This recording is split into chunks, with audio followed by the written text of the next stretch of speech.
পিছনে একটি ঘড়ি আছে দেখতে পাচ্ছেন। এখন বাজে রাত 5 মিনিট কম 12টা। ঠিক এই সময় কেন আপনাদের মাঝে এসেছি, কারণ একটাই, আমার ড্রেসটা প্রায় সবুজের মতো, অর্থাৎ পার্টি দেখবেন না, সবুজ সংকেত একটা পেয়েছি, তার জন্যই আপনাদের সামনে দু একটি কথা বলব। আপনারা জানেন প্রায় 27 লক্ষ লোকের নাম ডিলেট তালিকায় আছে, বিচারাধীন ছিল, সেগুলো ডিলেট তালিকায় হয়ে গেছে। অনেক মানুষের, যোগ্য মানুষের নাম সেই তালিকায় আছে। মহামান্য সুপ্রিম কোর্ট গত 2-1 দিন আগেই এক সিদ্ধান্ত দিয়েছে যে ভোট যেদিন হবে তার ঠিক 2 দিন আগে পর্যন্ত যে সকল নাম ট্রাইব্যুনালে দেখা হবে, কমপ্লিট করা হবে, তারা কিন্তু ইনক্লুড হবে, অর্থাৎ ভোট দিতে পারবে। মহামান্য সুপ্রিম কোর্ট 142 ধারা প্রয়োগ করেছে, অর্থাৎ নিজস্ব অধিকার, নিজস্ব আইন প্রয়োগ করেছে যাতে মানুষের অধিকারটা অক্ষুণ্ণ থাকে। তো কথা না বাড়িয়ে যেটা কথা বলছি, আমি বিভিন্ন মারফত শুনতে পাচ্ছিলাম যে কিছু একটা পরিবর্তন আসতে চলেছে, কিছু কিছু মানুষের নাম আসবে লিস্টে। সত্যি তাই হলো। এত রাতে অনেক বন্ধু বান্ধব কলকাতা থেকে, কেউ দক্ষিণ দিনাজপুর থেকে, কেউ উত্তর দিনাজপুর থেকে ফোন করে বলছে যে কি আপডেট। 2-1 জায়গার তথ্য নিয়ে আপনাদের সামনে আজকে ছোট্ট একটা ভিডিও করছি। সত্যি 100% কথাটা সত্যি যে কিছু কিছু নামগুলো কিন্তু অলরেডি ইনক্লুড হওয়া শুরু হয়ে গেছে। আমি আজকে আমার নিজের লগইন থেকে দেখলাম, আমার বুথের যদিও হয়নি, এখনো পেন্ডিং আছে, কিন্তু কয়েকটা বুথের অন্যান্য জেলার শুরু হয়ে গেছে।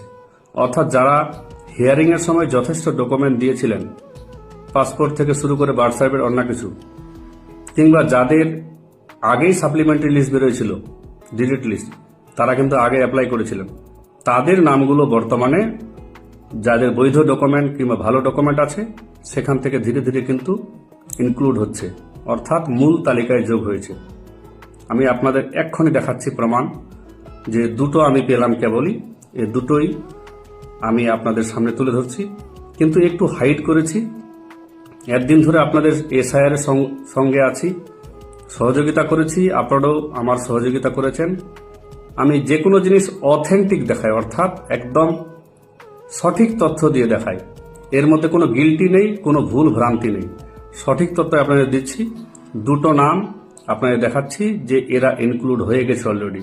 তো কাজে এই দেখে আপনারা নিজ নিজ যে নামগুলো আছে, যাদের ডিলেট তালিকায় আছে, তারা একটু চেক করে দেখুন এই পদ্ধতিতে। তো কাজে আশা করি কিছু কিছু নাম আসবে, সবার নাম যদিও আসবে না, কারণ আজকে রাত 12টা বেজে গেল প্রায়, অর্থাৎ 18 তারিখ পড়ে গেল। 19, 20, 21 3 দিন টাইম আছে। 3 দিনের মধ্যে প্রথম দফার মধ্যে যাদের যদি নাম আসবে তারা ভোট দিতে পারবে। আবার দ্বিতীয় দফার যেরকম আছে 29 তারিখের আগে 27 তারিখ পর্যন্ত তারা ভোট দিতে পারবে। এখন দেখি কিভাবে দেখছি এটা, নিজেরটাও চেক করে দেখুন ছোট্ট পদ্ধতিতে। সুখবরটা দেওয়ার জন্য আমাকে ধন্যবাদ জানানোর দরকার নাই, কারণ আমরা আগে আসামি ছিলাম বিনা দোষে, এখন জামিন পাচ্ছি।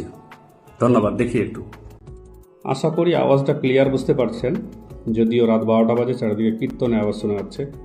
এটা হচ্ছে voter.eci.gov.in এর পেজ, যেখানে এই যে আমার নাম লেখা আছে, লগ ইন করেছি। লগ ইন করে এখান থেকে কিন্তু সাবমিট অ্যাপিল, এই যে হালকা লেখা আছে ট্র্যাক অ্যাপিল ফর ইন্ডিভিজুয়াল, এখানে আপনাকে ক্লিক করতে হবে, কিন্তু তার আগে আপনার ভোটার কার্ড নাম্বারটা আপনাকে রাখতে হবে। এবার কি করেছি, আমি দুটো দেখেছি। আমি প্রথমে খুলেছিলাম ওই যে ইসিআই নেট অ্যাপ আছে, ওই অ্যাপে এই একজন ব্যক্তি যার এপিক নাম্বার TQF00 দিয়ে সামথিং ছিল, কারণ ওই ব্যক্তির সঙ্গে কথা বলেছি আমি, বলছি আমার নাম্বারটা একটু হাইড করে দিবেন। লেখা আছে excluded in deleted list dated 27 তারিখ, অর্থাৎ 27 তারিখে যে সাপ্লিমেন্টারি লিস্ট ছিল, ডিলেট লিস্টের তালিকায় 27 তারিখে সেই ব্যক্তির নাম ছিল। তিনি যখন দেখতে পেলেন তার নামটা ডিলেট লিস্টে আছে, তিনি তৎক্ষণাৎ অনলাইনে অ্যাপ্লাই করবেন। অনলাইনে অ্যাপ্লাই করেছে 29 তারিখ। তাহলে এখানে কি বুঝলাম, 27 তারিখে ওনার ডিলেট লিস্টে নাম আসছিল, তিনি 29 তারিখ 12টা 15 মিনিটে অ্যাপ্লাই করবেন। দেখেন পাশে লেখা আছে এখানে ইনক্লুডেড ইন ইরোল, এই যে ভিউ লেখা আছে, ভিউ, এটা কিন্তু কোনো এডিট না। দেখেন উপরে আমার নাম লেখা আছে, উপরে লগ ইন করেছি, যারা বিশ্বাস করবেন না আমাকে ইনবক্সে বলবেন, আমি তার এপিক নম্বর দিয়ে দেব। এখানে যখন আমি ক্লিক করব ভিউয়ে ক্লিক করলে এই লেখাটা আসছে, দেখেন অ্যাকশন টেকেন অন 29 তারিখে অ্যাপ্লাই করেছিল 12টা 15 মিনিটে, স্ট্যাটাস তখন পেন্ডিং ছিল। এখন দেখেন 17 তারিখ, আজকে 17 তারিখ ঠিক 5টা 33 মিনিটে এই যে লেখা আছে সবুজ অক্ষর দিয়ে ইনক্লুডেড ইন ইরোল, অর্থাৎ তার নামটা কিন্তু বর্তমান তালিকায় চলে আসবে। এটা কবে পাবো আমরা আপডেট? এমনি আপডেট দেখাবে, কিন্তু তার নামটা 21 তারিখে যখন একটা রোল বেরোবে নতুন করে, সেই রোলে তার নামটা চলে আসবে, যদি এই ব্যক্তি প্রথম দফার ভোটদাতা হন। আর যদি এই ব্যক্তি দ্বিতীয় দফার ভোটদাতা হন, তাহলে 27 তারিখে একটা লিস্ট বেরোতে পারে, ওই লিস্টে এই নামগুলো চলে আসবে। এটা প্রথম ব্যক্তি হলো।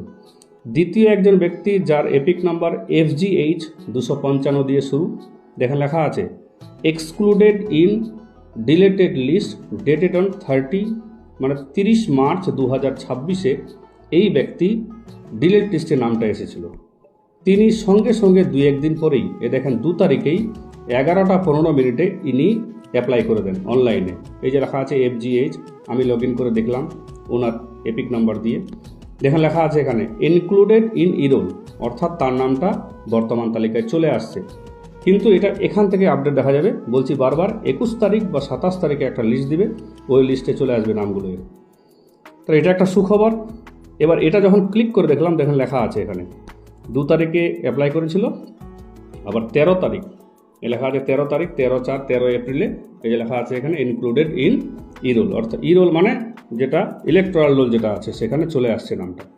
আর একটা দেখলাম আমার পার্টে 27 তারিখে সাপ্লিমেন্টারি লিস্ট বেরোয়, ডিলেট লিস্টে 230 জনের নাম আছে আমার। আমি একজনের দেখলাম জাস্ট সার্চ করে, খালি দেখাচ্ছে এক্সক্লুডেড ইন ডিলেটেড লিস্ট, অর্থাৎ তারও বাতিলের তালিকায় নাম আছে। এনার যখন দেখলাম, একটু আগে দেখলাম, দেখতে পাচ্ছেন উপরের টাইমটা রাত 11টা 40 মিনিট। মোবাইলের মানে আমার বেশি চার্জও ছিল না, ফোনে 11% চার্জ জাস্ট আছে। দেখেন কি দেখাচ্ছে এখানে তার আইডি টাইডি সব দিয়ে দিচ্ছি, দেখেন দেখাচ্ছে এখানে স্ট্যাটাস পেন্ডিং, অর্থাৎ আমাদের বুথগুলো ধরেনি। অর্থাৎ যে সকল বুথগুলো আপাতত শুরু করেছে কিংবা যারা ভালো ভালো ডকুমেন্ট দিয়েছে হিয়ারিংয়ের সময়, তারা কিন্তু আগে ছাড় পেয়ে যাবে। এবার যাদের যাদের ডকুমেন্ট মিসম্যাচ আছে তাদের হিয়ারিং আসার সম্ভাবনা আছে। তো কাজে নিজ চেক করে দেখুন। আশা করি যারা যারা ভালো ভালো ডকুমেন্ট দিয়েছেন প্রথম দফায়, তাদেরগুলো কিন্তু পরিষ্কার হয়ে যাওয়ার কথা, অর্থাৎ আপনার ভোট দেওয়ার মোটামুটি একটা সম্যক চান্স আছে। ধন্যবাদ। নিজে ট্রাই করে দেখুন এবং কমেন্টে বলুন কি দেখাচ্ছে স্ট্যাটাস আপনার।